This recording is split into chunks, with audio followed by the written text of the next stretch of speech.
नमस्कार। देश के number 1 news channel TV9 Bharatvarsh में आपका स्वागत है। मैं हूं राहुल सिन्हा।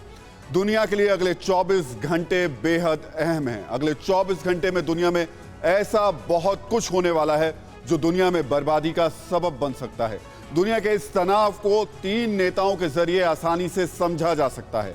अमेरिकी राष्ट्रपति जो बाइडेन यूरोप के दौरे पर हैं। अगले 24 घंटे में बाइडेन को यह फैसला करना है कि वो यूरोप में अपने साथी देशों को रूस की आक्रामकता से कैसे बचाएंगे। वहीं टेंशन पुतिन को भी है। पुतिन को टेंशन इसलिए है क्योंकि बाइडेन यूरोप में है और उनका एकमात्र एजेंडा रूस के मुकाबले की रणनीति बनाना है। वहीं टेंशन पड़ोसी मुल्क के वजीर आजम आज इमरान खान को भी है। इमरान को चिंता है कि अब वो कितने दिनों के लिए अपनी कुर्सी को बचा पाएंगे। इन 3 नेताओं के तनाव के बीच आज सबसे बड़ी चिंता दुनिया को बचाने की है। अमेरिकी राष्ट्रपति जो बाइडेन अपने साथ एक प्लान लेकर यूरोप के दौरे पर हैं। बाइडेन के दिमाग में यह साफ है कि कैसे रूस को रोकना है। सवाल यह है कि बाइडेन का यह प्लान क्या शांति लाएगा या जंग कराएगा।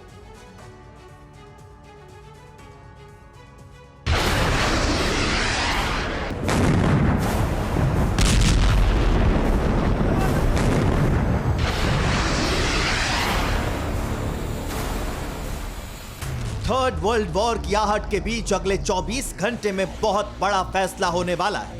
रूस के राष्ट्रपति पुतिन की परेशानी बढ़ने वाली है क्योंकि बताया जा रहा है यूक्रेन में मचे कोहराम के बीच अमेरिका के राष्ट्रपति जो बाइडेन पुतिन के खिलाफ बहुत बड़ा फैसला लेने वाले हैं। न्यूक्लियर वॉर की बारूदी बिसात बिछ चुकी है। परमाणु दस्ता अलर्ट है। न्यूक्लियर कमांड एक्टिव है। बस इंतजार है आखिरी आदेश का।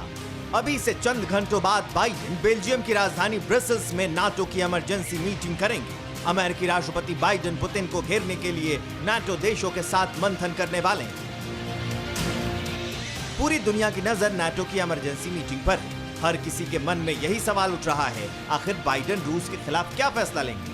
सवाल यह भी है कि अगर अमेरिका ने रूस के खिलाफ प्रतिबंध और कड़े किए तो पुतिन का अगला प्लान क्या होगा। क्या पुतिन आखिरी रास्ता अपनाते हुए अपने परमाणु दस्ते को हमले का आदेश दे देंगे। अगर ऐसा हुआ तो अंजाम बेहद खौफनाक और दर्दनाक होगा।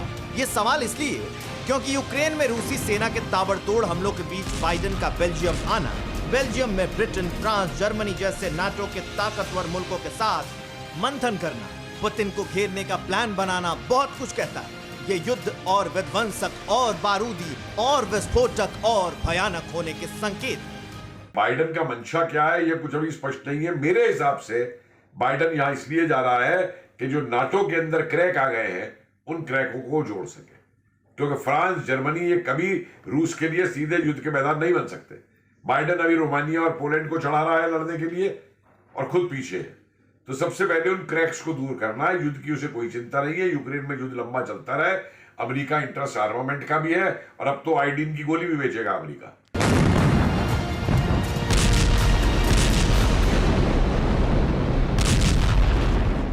अमेरिका और नाटो के दूसरे देश पहले ही रूस के खिलाफ पाबंदियों की बौछार कर चुके हैं। रूस पहले ही अमेरिकी आर्थिक स्ट्राइक से तिलमिलाया हुआ है।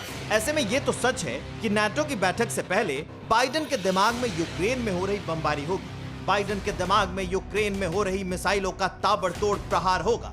फिलहाल यह बताया जा रहा है कि नाटो की मीटिंग में बाइडेन रूस पर और प्रतिबंधों की घोषणा कर सकते हैं। रूस पर लगाए प्रतिबंधों को और कड़ाई से पालन करना सुनिश्चित कर सकते हैं। न्यूक्लियर हथियारों के इस्तेमाल की सूरत में तैयारियों का जायजा ले सकते हैं। यूरोप की रूसी गैस पर निर्भरता कम करने के लिए एनर्जी सिक्योरिटी पर मंथन कर सकते हैं। यूक्रेन में मानवीय मदद बढ़ाने के उपायों पर चर्चा कर सकते हैं। यूक्रेन के पड़ोसी देशों में नाटो सेना बढ़ाने पर फैसला ले सकते हैं। यूक्रेन को और सैन्य सहायता देने पर भी चर्चा हो सकती है। रूस को घेरने के लिए बाइडेन का प्लान सिर्फ इतना नहीं है। बाइडेन का यूरोपीय परिषद शिखर सम्मेलन में भी जाने का कार्यक्रम है। 25 मार्च को यानी 2 दिन बाद बाइडेन अचानक यूक्रेन की सीमा से सटे पोलैंड के दौरे पर भी जा सकते हैं। तो पुतिन के खिलाफ प्लान तैयार है, बस एक्शन का इंतजार है। परवाह देश की, सोमवार से शुक्रवार रात 10 बजे TV9 भारतवर्ष पर।